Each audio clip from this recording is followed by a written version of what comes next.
दिल्ली से एक बड़ी खबर किसी भी वक्त आ सकती है। भारतीय जनता पार्टी के लोकसभा चुनाव के उम्मीदवारों के संबंध में जानकारी मिल रही है कि किसी भी वक्त यह सूची जारी की जा सकती है। 100 से 120 या 150 तक भी इसमें उम्मीदवारों के नाम शामिल किए जा सकते हैं और आज उम्मीदवारों की घोषणा हो सकती है। लोकसभा चुनाव के लिए नाम घोषित किए जाएंगे। बीजेपी कैंडिडेट की पहली लिस्ट तैयार हो चुकी है और किसी भी वक्त यह सूची जारी की जा सकती है। दिग्गज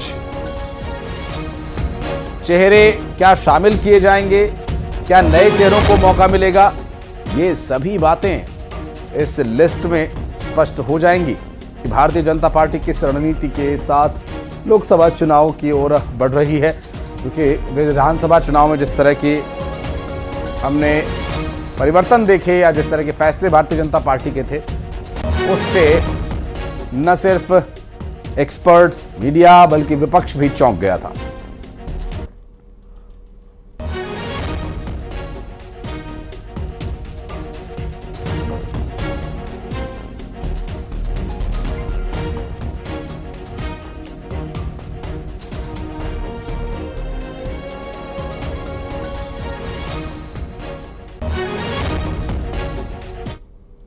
और आइए अब आपको बताते हैं कि आखिर मध्य प्रदेश के लिए बीजेपी की क्या रणनीति हो सकती है।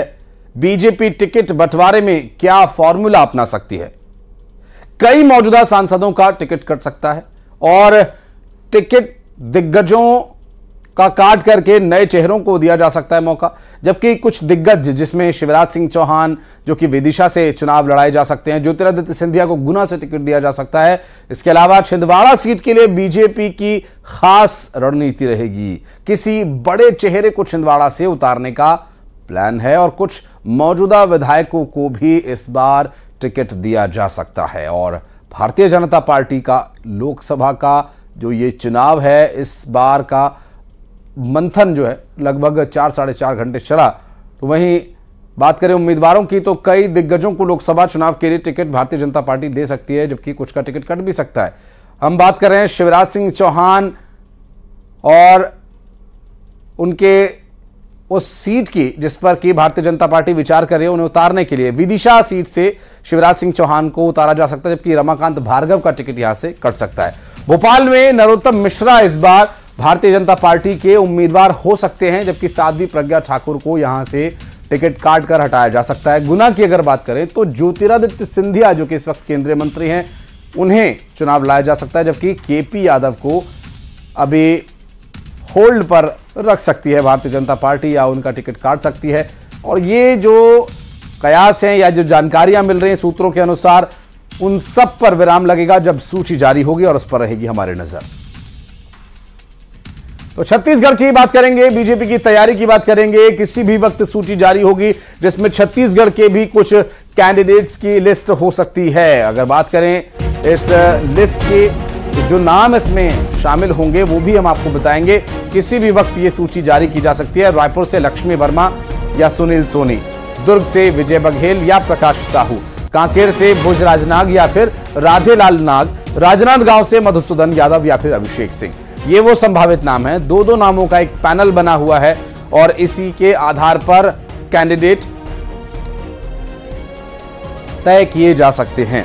छत्तीसगढ़ की बात करें तो बीजेपी जो फॉर्मूला यहां पर अभी लगा रही है उसके अनुसार 4 सीटों पर उम्मीदवारों के नाम का ऐलान होना संभव है पहली लिस्ट में, जिसमें कई सीटों पर प्रत्याशियों के नाम लगभग तय हो चुके हैं जो टिकट दिए जा सकते हैं। जिसमें जानकारी मिल रही कि 2 महिला उम्मीदवारों को भी मौका भारतीय जनता पार्टी इस बार दे सकती है। छत्तीसगढ़ के लोकसभा चुनाव के टिकट बंटवारे को लेकर संभावनाएं क्या कुछ कहती हैं, उस पर भी आपको जानकारी देंगे और वीआर के माध्यम से आपको बताएंगे कि भारतीय जनता पार्टी किस तरह से अभी काम कर रही है और पैनल कैसे बनाए। देखिए, लक्ष्मी वर्मा और सुनील सोनी, जो ये दो नाम है, विजय बघेल और प्रकाश साहू, और इसके अलावा कांकेर से भोजराज नाग या फिर राधेलाल नाग को। और ये वो नाम है जिसमें भारतीय जनता पार्टी अभी दो नामों को लेकर चल रही है और फिर इसमें से कोई एक नाम फाइनल किया जा सकता है। मधुसूदन यादव या अभिषेक सिंह राजनांदगांव से लोकसभा चुनाव के उम्मीदवार बनाए जा सकते हैं। भारतीय जनता पार्टी ने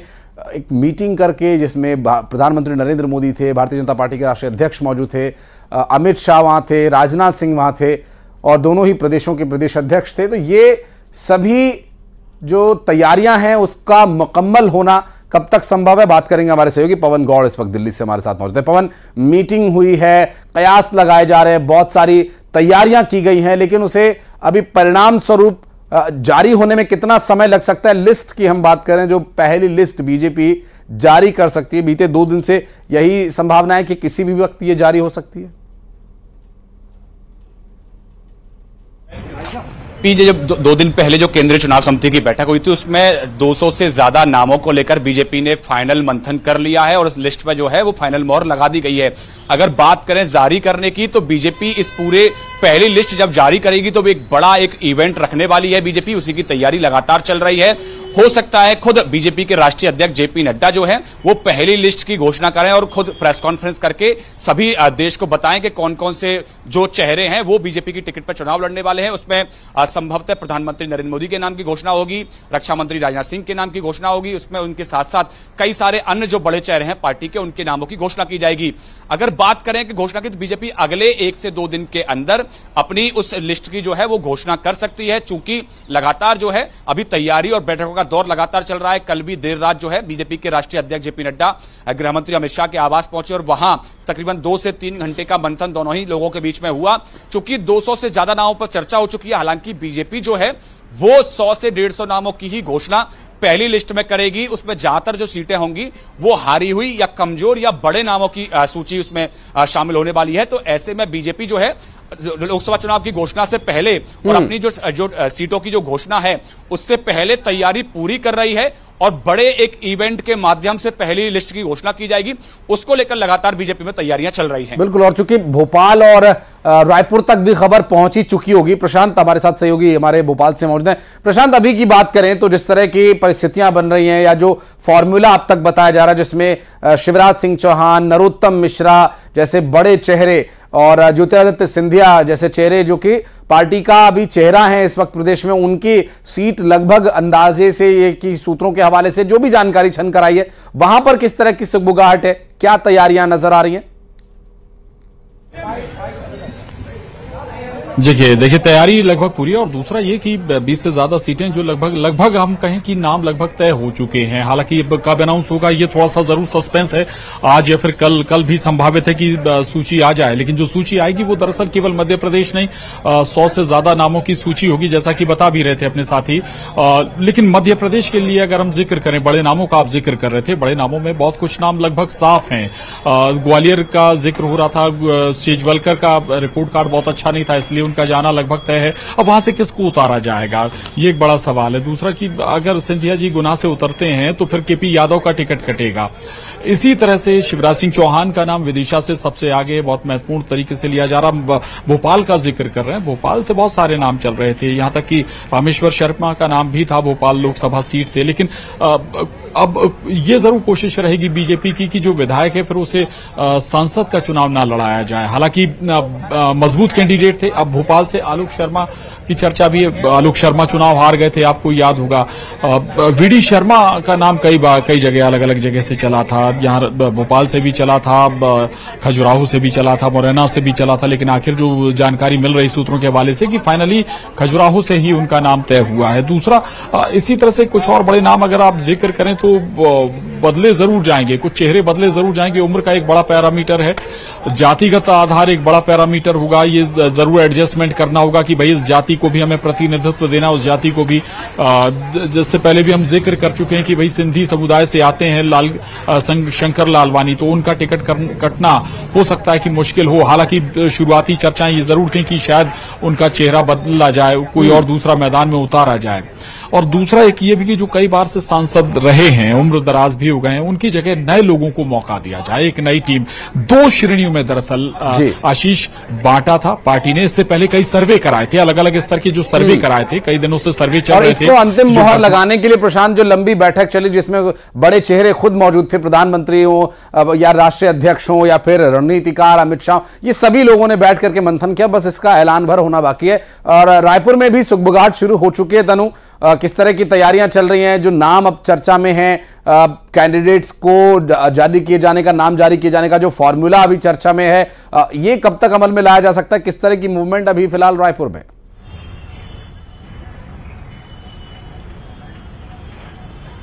जी बिल्कुल, देखिए छत्तीसगढ़ की 11 लोकसभा सीटों में उम्मीदवारों के नाम लगभग तय हैं और सभी को इंतजार बस केवल लिस्ट का है। वहीं पार्टी सूत्रों के मुताबिक जिस तरह से विधानसभा चुनाव में पार्टी ने नए चेहरों को मौका दिया था, ठीक उसी तरह से लोकसभा चुनाव में भी पार्टी जो है नए चेहरे को मैदान में उतार सकती है। इसके साथ ही बीजेपी के पहले लिस्ट में 5 सीटों पर नामों का ऐलान पार्टी जो है कर सकती है और इन 5 सीटों पर नए चेहरों पर दाव जो है वो लड़ा जा सकता है। वहीं भाजपा की वरिष्ठ नेत्री सरोज पांडे को इस बार राज्यसभा चुनाव में नहीं भेजा गया। ऐसे में कहा जा सकता है कि पार्टी उन्हें लोकसभा चुनाव लड़ा सकती है और कोरबा से उन्हें चुनाव लड़ाने की तैयारी है। वहीं दुर्ग से वर्तमान सांसद विजय बघेल को पार्टी जो है दोबारा मैदान में उतार सकती है। वहीं राजधानी रायपुर की हम बात करें तो राजधानी रायपुर से सांसद सुनील सोनी और लक्ष्मी वर्मा का जो नाम है वो चर्चाओं में तेज है। ऐसे में लगातार नामों के जो कयास है वो लगाए जा रहे हैं, चर्चाओं का बाजार भी गुलजार है, लेकिन अभी तक लिस्ट को लेकर सस्पेंस जो है वो बरकरार है और सभी की निगाहें केवल लिस्ट पर टिकी हुई कि आखिर कब लिस्ट जारी होगी और पार्टी जो है किन किन चेहरों को लोकसभा चुनाव में मौका देगी। हालांकि ये देखने वाली बात होगी कि इस बार के लोकसभा चुनाव में भाजपा जो है किन किन चेहरों को मैदान में उतार सकती है और छत्तीसगढ़ में जिस तरह से 11 की 11 लोकसभा सीटों पर बीजेपी ने जीत का जो लक्ष्य रखा है उसको पूरा करने के लिए बीजेपी मैदान में भी पूरी तरह से उतर चुकी है। तमाम तरह के अभियान इसको लेकर चलाए गए हैं। लिस्ट भी मैदान में आने वाली है, कैंडिडेट भी मैदान में आने वाले हैं, बस कुछ ही समय का इंतजार रहेगा। पवन, आपसे भी संपर्क हम बनाए रखेंगे। दिल्ली से संभव है कि इसकी घोषणा होगी, जैसा कि आप कह रहे थे कि एक बड़ा इवेंट वहां पर हो सकता है, इसे एक बड़े प्रेस कॉन्फ्रेंस के माध्यम से बड़ी घोषणा ये मानी जा सकती है। नजर रखिएगा आप लोग भी। लौटेंगे फिर आपके पास। बहुत शुक्रिया फिलहाल आपका इस जानकारी के लिए। और छत्तीसगढ़ में लोकसभा चुनाव की लड़ाई अब नाक पर आ गई है। बीजेपी कह रही है कि विधानसभा की नाक कटाने के बाद फिर ये नाक कटाएंगे, यानी कांग्रेस पार्टी की ओर इशारा उनका है। उधर कांग्रेस पार्टी ने बीजेपी की तरफ 10 सीटों पर नए चेहरे उतारने का ऐलान किया, जैसा बीजेपी ने तैयारी की थी। जो चुनाव लड़ने की ख्वाहिश रखने वाले पुराने मंत्री हैं उन्हें मायूस करने वाला यह फैसला हो सकता है।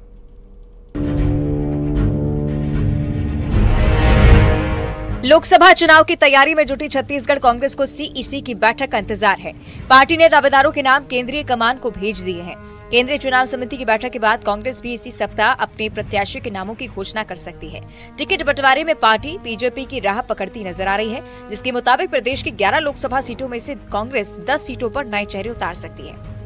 25 जिले के आसपास दौरा कंप्लीट हो चुका है, कुछ जिले शेष है।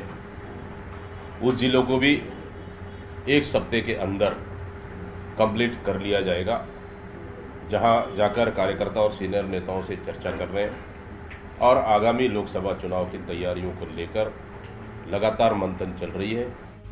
बताया जा रहा है कि कांग्रेस छत्तीसगढ़ में एक ज्योत्सना महंत को छोड़कर बाकी सभी जगहों पर अपने प्रत्याशी बदलने की तैयारी कर रही है, जो कांग्रेस के कई पूर्व मंत्रियों के चुनाव लड़ने की उम्मीदों पर पानी फेरने जैसा है। नहीं, मैं क्या बोला आपको, आप जब किसी दल से जुड़ती हैं तो आपका अपना व्यक्तिगत कोई इच्छा और अनिच्छा नहीं रहता है। पार्टी का जो निर्णय रहता है उसके अनुसार आपको चलना रहता है। उधर कांग्रेस की तैयारी पर बीजेपी तंज कसती है। पार्टी का कहना है कि कांग्रेस कोई भी पैंतरा आजमा ले, वो छत्तीसगढ़ में एक भी सीट नहीं जीत पाएंगे। विधानसभा चुनाव में नाक कटाई थी, एक बार फिर लोकसभा में भी कटाएंगे।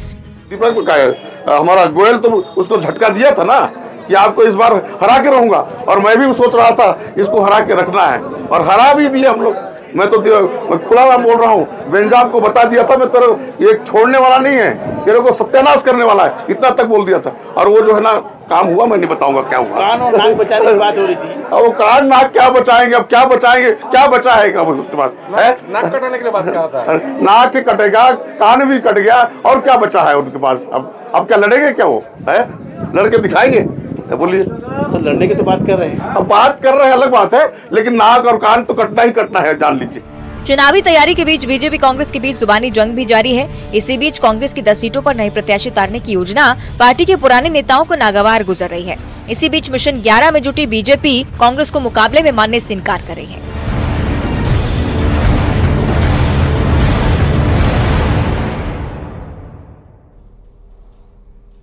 छत्तीसगढ़ कांग्रेस इस बार राहुल गांधी को प्रधानमंत्री बनाने के लिए पूरा जोर लगा रही है। राहुल गांधी की भारत जोड़ो न्याय यात्रा के बाद प्रदेश के कार्यकर्ताओं में उत्साह है और यह दावा किया है प्रदेश कांग्रेस के अध्यक्ष दीपक बैज ने। दूसरी तरफ बीजेपी कह रही है कि प्रदेश की जनता तो सभी 11 की 11 सीटें मोदी जी को तीसरी बार प्रधानमंत्री बनने के लिए देने वाली है।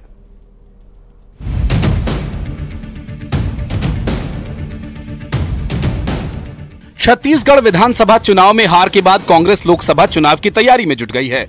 पिछली बार साल 2019 में हुए लोकसभा चुनाव में महज 2 सीटें जीतने वाला विपक्ष इस बार बीजेपी से ज्यादा सीटें जीतने का दावा कर रहा है। प्रदेश कांग्रेस अध्यक्ष दीपक बैज का तो दावा यह है कि वो इस बार पूरे देश में कांग्रेस की प्रचंड विजय देख रहे हैं। राहुल गांधी को प्रधानमंत्री बनाएंगे।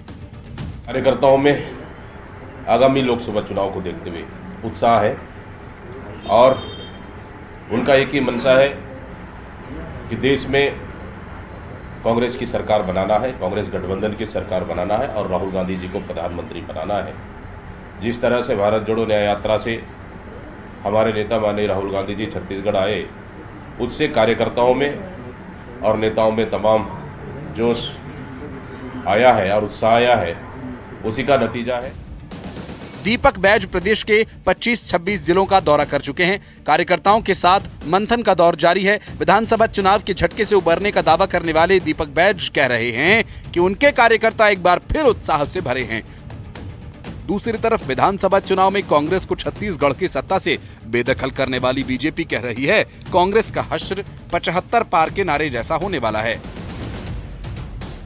इस तरह से आज पूरे देश का वातावरण है, छत्तीसगढ़ का वातावरण है और छत्तीसगढ़ की जनता जिस प्रकार से नरेंद्र मोदी जी की योजनाओं से प्रभावित है, नरेंद्र मोदी जी के कामों से प्रभावित है, छत्तीसगढ़ की 11 सीटें छत्तीसगढ़ की जनता नरेंद्र मोदी जी के झोली में डालेगी। कांग्रेस प्रदेश अध्यक्ष दीपक बैज पूरे प्रदेश का दौरा कर रहे हैं। जमीनी स्तर पर कार्यकर्ताओं से फीडबैक ले रहे हैं, लेकिन पार्टी के दूसरे बड़े नेताओं की सुस्ती कुछ और कहानी बयां कर रही है। बहरहाल कांग्रेस हाल ही में मिली हार से कितना उबर पाई है और आगामी आम चुनाव में बाजी पलटने के उनके दावे में कितना दम है, ये तो वो नहीं जानते। लेकिन विपक्ष की कुर्सी से सत्ताधारी पार्टी बनने का सफर तय करने वाली बीजेपी आत्मविश्वास से लबरेज है और कांग्रेस की 2 सीटें भी छीनने का दम भर रही है। ममता लाजेवार के साथ आकाश शुक्ला, न्यूज़ 18 रायपुर।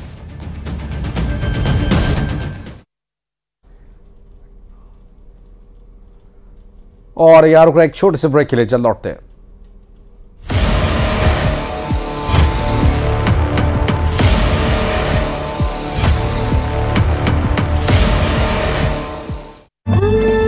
साल ताप्ती नर्मदा रेलवे लाइन संघर्ष समिति का प्रदर्शन। जबलपुर में पुरानी रंजिश में हमला, बदमाशों ने युवक पर किया धारदार हथियार से हमला।